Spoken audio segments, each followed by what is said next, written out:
is something I'm willing to buy. So I went to the young adult section, looked under W, and found no, they didn't have it. Well, that's too bad, I thought. I mean, between the main books, graphic novels, and super editions, there's only over 100 different books, with new ones still being written to this day, but I guess this BNN doesn't have any. Oh well. But then I had the disturbing realization that I might be looking in the wrong place. I was looking in the young adult section. I needed to extend my search to the kids' corner, spelled with a Z. So I gingerly walked from the kid book section to the little kid book section, trying to find the book I was currently reading. And there, next to the barn built into the wall and the blocks, were the warriors.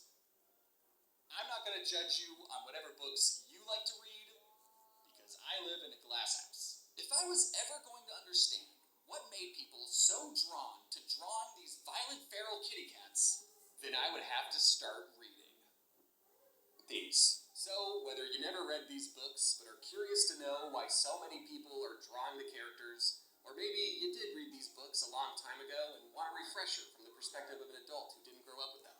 Either way, get your favorite cat treat and knock something off a counter as we dive paws first into the wild and wonderful world of warrior cats. So, spoiler warning for warrior cats. Our main protagonist is Rusty, a handsome ginger Tom. Those are not my words. That is how he's described in the character description at the front of the book. Ignore that he's called Firepaw. Right now, Firepaw and Rusty are the same cat. It'll make sense in a little bit. Rusty is a regular house cat living with people, or as he would call them, two legs. You see, cats have some pretty unique slurs for everyday normal human things. This isn't a car driving on a road. It's a monster on the thunder path. Personally, I love it when books explain everyday, mundane human things from, like, a non-human perspective. Like, yeah, a car would be a monster to a cat. It merges without using a turn signal. Now, our main cat, Rusty, grows tired of his soft kitty pet life and thinks maybe living in the forest directly behind his backyard would sorta kinda be cool. But he's not ready for a big life change just yet. But then one day, Rusty's only friend in the entire world, named Smudge, he tells Rusty, "Hey, did you know when our owners take us to the vet, they chop our guys off? Fellas, would you spend the rest of your life surviving in the woods if it meant you gotta keep both of your dudes?" I would. So, like many other unneutered male cats, Rusty abandons his soft kitty pet life and sets out to start a new, wild and free life in the forest directly behind his backyard. It turns out there is a whole society of wild feral kitty cats living in the forest behind Rusty's backyard, and they've divided themselves into 4 distinct groups, or clans. The first clan we're going to be looking at is Thunder Clan. This is the clan our protagonists belong to and where most of the story takes place. These cats are the moral, compassionate, brave ones, Gryffindor. The next clan is Shadow Clan. These are the edgy, evil cats, Slytherin. Sure, there's evil cats in every clan, but a lot of them are from Shadow Clan, especially in Season 1. Because they have Shadow in the name, I always imagined every cat here was just a black Halloween cat. The next clan is River Clan. Their main thing is, they swim. I wouldn't call them Ravenclaw because they're not smart.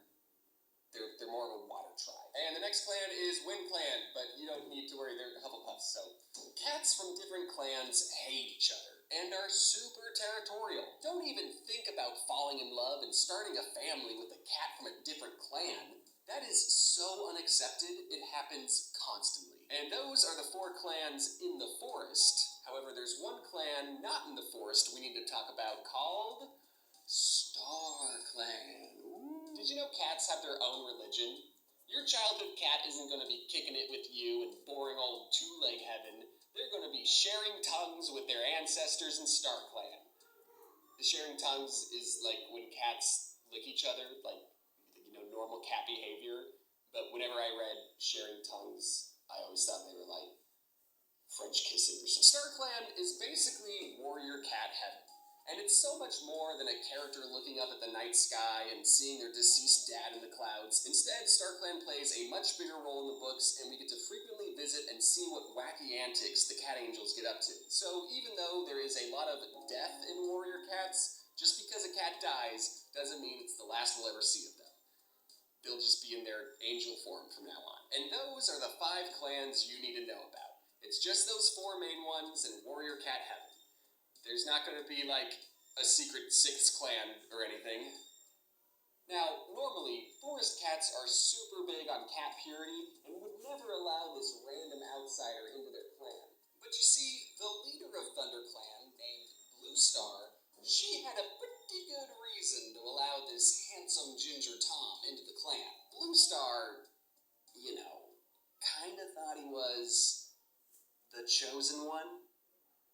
And he canonically still had both of his guys. So, prophecies play a very big role in the wild world of warrior cats. And the first prophecy we hear about is fire alone will save the clan. So knowing that fire alone will save the clan, Blue Star sees this handsome Ginger Tom just wandering through the forest and officially accepts him into ThunderClan, bestowing him the new name Fire Paw. See, that's why the front of the book called him Fire Paw, remember? Now it's making sense. So completely remove the name Rusty from your brain. That's never coming back. Everyone who's read these books knows this cat as Fire Paw. He's got a paw of fire. By this point, you've probably noticed a pretty unique formula to some of these cat names. Blue Star, Fire Paw. Let's take a look at some of these other characters, shall we? Let's see, we got Ash Fur, Mouse Fur, Leopard Fur, Frost Fur, Russet Fur, Oak Fur, Bracken Fur, Soot Fur, Ash Fur again? Okay, what the fur is going on? What's with all these If you are not privy to the naming convention of these warrior cat characters, the nomenclature of these cat names follows a simple 2-part system. Every cat's name is made up of any of these prefixes and any of these suffixes. Can you see that? Grey Paw, White Storm, Blue Star. Every name is like this. Mountain Dew is a valid warrior cat name. Now, I already knew about these ridiculous double-syllable names going into the series, and I was legitimately worried it would be impossible for me to keep track and remember all of these cat names. But do you want to know something I didn't know going into this series? Their name changes. When I got to the first name-changing ceremony, I threw the book down thinking, I'm not smart enough to understand the complexities of warrior cats. I should just give up. But then I thought, no. If a 9-year-old child in 2008 can remember all these ridiculous cat names, then so can I. And then I got to one of the many kit birthing scenes, and all the cats would go, oh boy, more warriors for ThunderClan. Everyone welcome Ice Kit and Fox Kit. And I would go, I hope Ice Kit